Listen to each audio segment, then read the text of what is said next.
Earlier this evening, while working on a video for my second channel, 90 Seconds of News, I was looking at two ongoing stories and something occurred to me. I want to talk about something I think may, at least to an extent, be an American conundrum when we look at independence movements around the world. Let's talk about it right after these titles.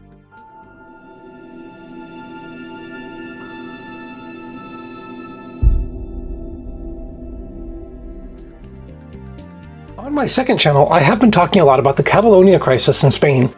This week, for example, Catalonia's vice president has said that the national Spanish government has left no options for the region but to proceed with declaring independence. The president of Catalonia also rejected an invite to appear in the Spanish Senate. He says that the national government has already made its decision, so there is little point in arguing his case there. So far, neither side, Spain or Catalonia, is showing signs of backing down from a conflict which seems to be headed towards a precipice. Kurds in Iraq, on the other hand, have backed off on their drive for independence in recent weeks, following unexpected defeats such as failing to hold on to power in Kirkuk.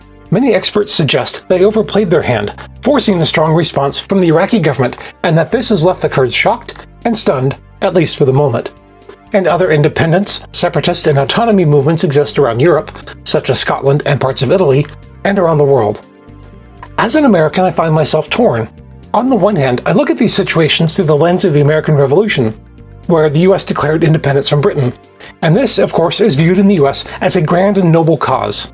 On the other hand, I look at it through the lens of the US Civil War, where the southern states tried to split from the country as they feared the North would end slavery, and the North aggressively resisted the split.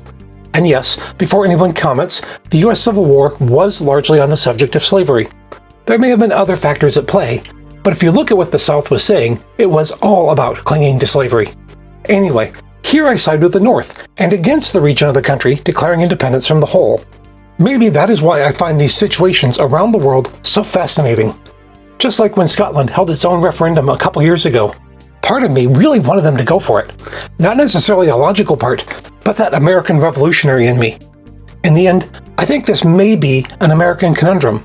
We emphasize very much with both sides in these struggles.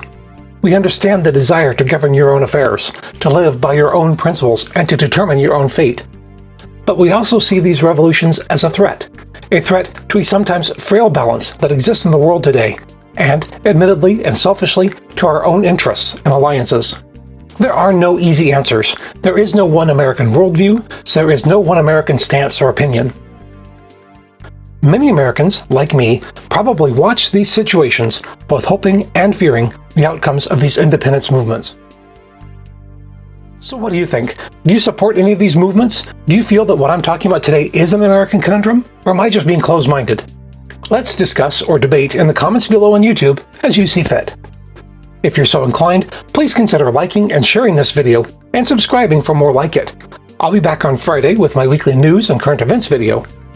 You may also want to check out my other channel, 90 Seconds of News, where most days I post a very quick 90 seconds, if you didn't guess, race through the headlines and top stories.